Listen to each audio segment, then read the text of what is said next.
What's going on, guys? Welcome back to another video here on the channel. Now in today's video, as you guys can see behind me, I have my Scag VRide II 61-inch. I had intentions of doing a 500-hour review on this machine, but unfortunately the 500-hour mark came at a high point in my season and beginning of the leaf season, and I was unable to do so. But I wanted to go ahead and make a review video, so I decided to make it as a 2-year review video for the machine itself to show you guys some pros and cons, likes and dislikes of this machine in my personal opinion. So without further ado, let's hop in this video.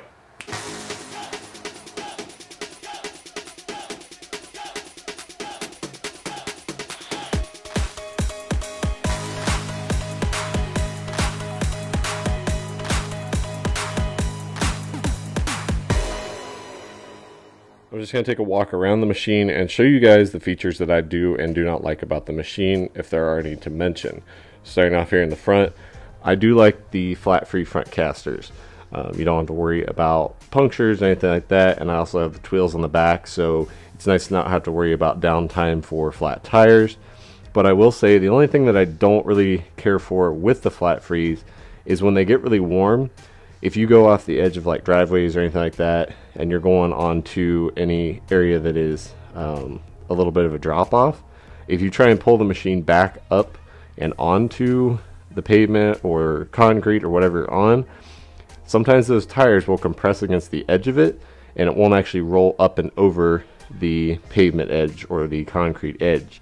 I had that a few times where I actually had to go down the hill or kind of like jerk it to pull it back up, because they would compress and they wouldn't actually allow the machine to drive back and up onto the surface that I was on. So that would be the one thing for those that it's kind of, I guess, a 50-50 on those. I do like them for the fact of no flats, but again, they will compress. That was just my experience with them. I do like the plastic guard here, or polyplastic. If you bump anything, it's not bumping directly into the deck. It's going to hit that first. It's just a removable wear guard. It's got 2 bolts in there. You can just take that out and replace it if necessary, but it helps protect the trim side of your mower deck. One thing I will point out that I do like is how to adjust the mower deck. There are these adjusters on all 4 corners. All you have to do is loosen this bolt here, and then this bolt, either it's right or left to loosen or tighten, meaning it will raise and lower this corner alone of the mower deck. So there are these on all 4 corners. There's 2 over there on that side as well. So it's easy to just fine-tune how the mower deck is laid out. Very easy, very simple. All you gotta do is just loosen 2 bolts and you can adjust it to whatever it needs to be for spec. As far as changing the blades, it's pretty easy. One thing I will complain about, which I know a few people have mentioned this, is the center bolt for replacing the center blade sits basically right under here. So your exhaust is right here, so if you have to replace them while they're hot, it is kind of a nuisance that way. I figured out though that if you drop the mower deck just maybe 2 inches or so from transport, you can easily get your hand back in there and then put the impact or the wrench from the bottom side and get it loose. I do like the quick access to the battery compartment as well. All you gotta do is lift the lid. There's your battery. It's just this 1 bolt over here to the side, and this strap comes off and then the whole battery can come out. Super simple. If you need to jump your machine or anything, you don't have to do 4 or 5 different things to get to it. The battery cover just closes like that and you're good to go. Coming around to the back, I do have my grass flat pedal mounted right here in the middle of the platform between where I stand. I will say, as far as ride comfort, it is very nice. It's very comfortable to ride. Again, being a stand-on, it's easy to hop on and off of the machine. I will say one thing though. Down here in the bottom, there are elastomeric springs. So it's just a rounded piece of kind of rubber, and then the Scag ones have a metal interior in them, so that way they're more of like a hard spring. I did replace mine on the machine. My personal preference, I am 6'3", and it kind of made it difficult to stay on the machine, because if I do hop onto the machine, the pad hits me like mid-thigh. So I have a lot of my body is above that pad, So if I'm on hillsides or anything like that, I wanted that to sit a little bit lower. If you're in the 5.5, 5.8 range, somewhere around in there, you will probably be okay on the machine. You'll feel more into the machine instead of being up and above the machine. That was just a personal preference for me, so I went ahead and changed those out. I found similar ones on the internet and just ordered those for my machine, so that way I could feel more lower into the machine and have a better center of gravity while operating it. Moving forward, the pad, very comfortable. I do like the bolsters on the side of here, so that way if necessary you can lean into those to have better stability on hillsides or just in general, so that way you can kind of lean into one side or the other if necessary. As far as the control panel goes, I do like how this is laid out. It's very simple, easy to operate. I have caught a swing set once on this, but that's all I've ever caught on it because it does sit so low. And I like how it's out a little bit so you don't bang your knuckles into here. So all you gotta do, release the parking brake, and then the sticks move forward and backward, obviously. So the one thing I will say, I do like the fact that the throttle is right here, so you can push it right here and not have to worry about trying to get underneath the bars. There's plenty of room right here for your hand to be in here. So all you gotta do is pull the throttle back, push it forward, however you want to do that. PTO same way, and the key also. They are all back here against the back more instead of being like in the middle. So if you need to flip the PTO on, you can either go this way or you can go this way, turn the key. It's just all right here. Easily accessible, easy to get your hand in there either from the back side of it or from the top as well. Another thing I like is the Tiger Eye system on the machine. The parking brake, it will show you whether it's engaged or not, whether the machine is in neutral or not, whether you're on the pad or not, and if the PTO switch is engaged or not. So when these lights are all lit up, that means everything is where it's supposed to be to start the machine. Again, if I pull the parking brake off, you can see the parking brake light and the neutral light turn off. If I pull it back up into its position, you can see they come back on. Easily self-diagnose if something's going on with the machine, it won't start. You can look at one of these options and see, and then if necessary, you can take it to your local dealer and have them take care of any other problems you may have with it. As far as fuel consumption, it's okay. Again, it's a 38.5 horse engine, so it's using quite a bit of fuel. But I will say the 8-gallon fuel tank is a little small for such a big engine. 8 gallons will usually get me about a day during the summer. In the spring or fall, when it's really using a lot of power to either bag leaves or mulch leaves or anything like that, where the EFI has to kick up a little bit more, especially during spring growth, I'll go through about 2 tanks a day. I usually keep a 5-gallon on my trailer just for extra fill-ups, and I'll usually use about a tank and a half, maybe 2 tanks throughout the spring. In fall time, I'll use about a tank, maybe a tank and a half, and then during the summer it's usually about a tank out of this machine.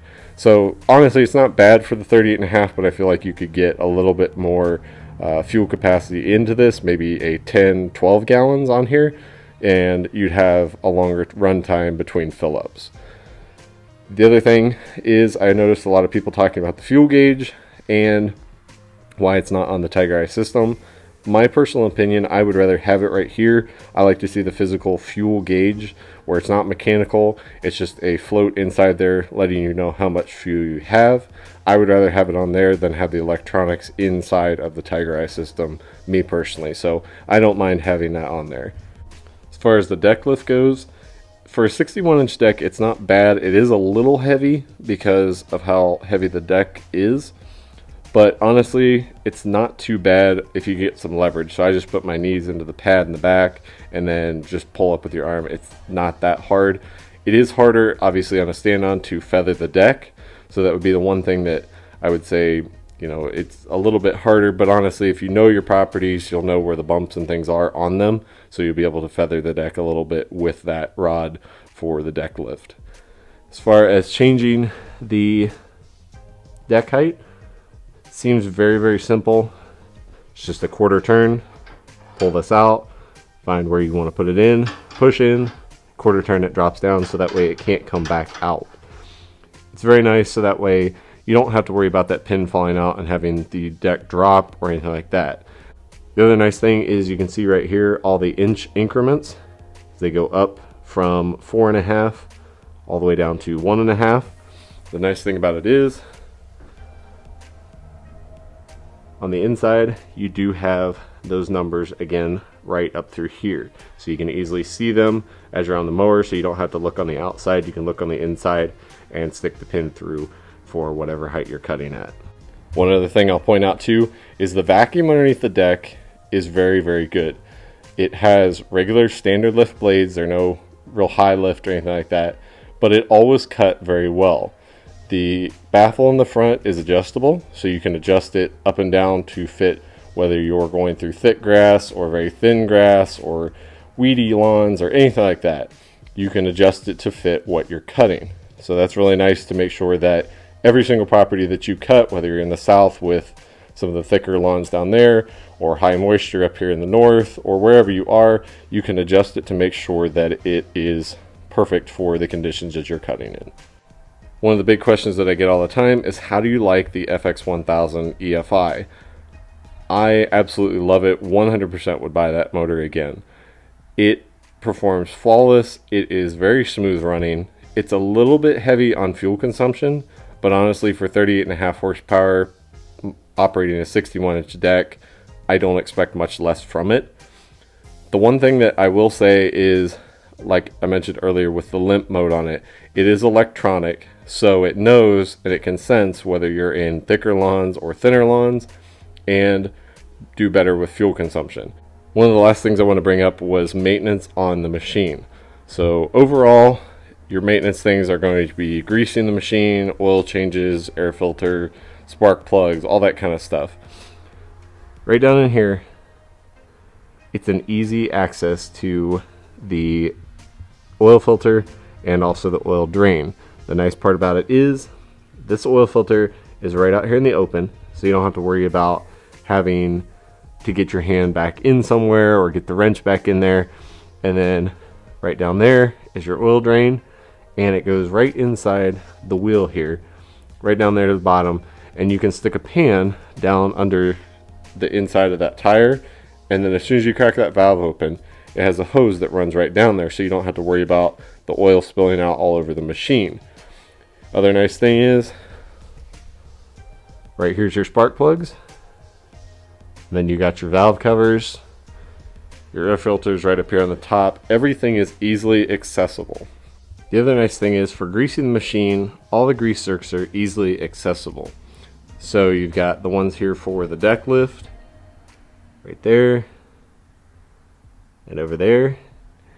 And then you've got a few just around the machine. There are diagrams in your manual that will show you, exactly where all of the grease zerks are.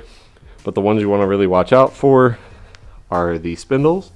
So the nice part about it is, I don't know if the camera will pick it up, but you can see right down in there, right in the middle, there is a pressure release. So when you are filling up the grease zerk, which is on the opposite side, and you go to fill it up and it gets to the point where it is completely full, grease will come out of that pressure release. So you do not overfill it, and you don't have problems with too much grease being inside with the bearing, which can do the opposite of what you want it to do. There you have it, guys. There is my 2-year review on the Scag VRide II 61-inch. Overall, this machine has been great for me, and I've loved every minute of owning my first Scag mower. If you guys are in the market for a Scag, or you would like to just get in contact with your local dealer to maybe schedule a demo, you can go to scag.com, click on the menu in the top right-hand corner, click Dealer Locator, and type in your current city or your zip code, and it will show you the closest dealer to your area. Guys, thanks for watching this video. If you enjoyed the video, go ahead and give it a big thumbs up. Subscribe to the channel if you're new and enjoy this kind of content. And leave me a comment down below. Let me know if you guys have used Scag in the past, if you're currently using Scag, what your favorite mower is, and also if you guys are purchasing a new mower, comment down below and let me know what you just picked up. I'd love to welcome you to Scag Nation. Thanks so much for watching the video, and as always, take care, God bless, and we'll catch you guys on the next one.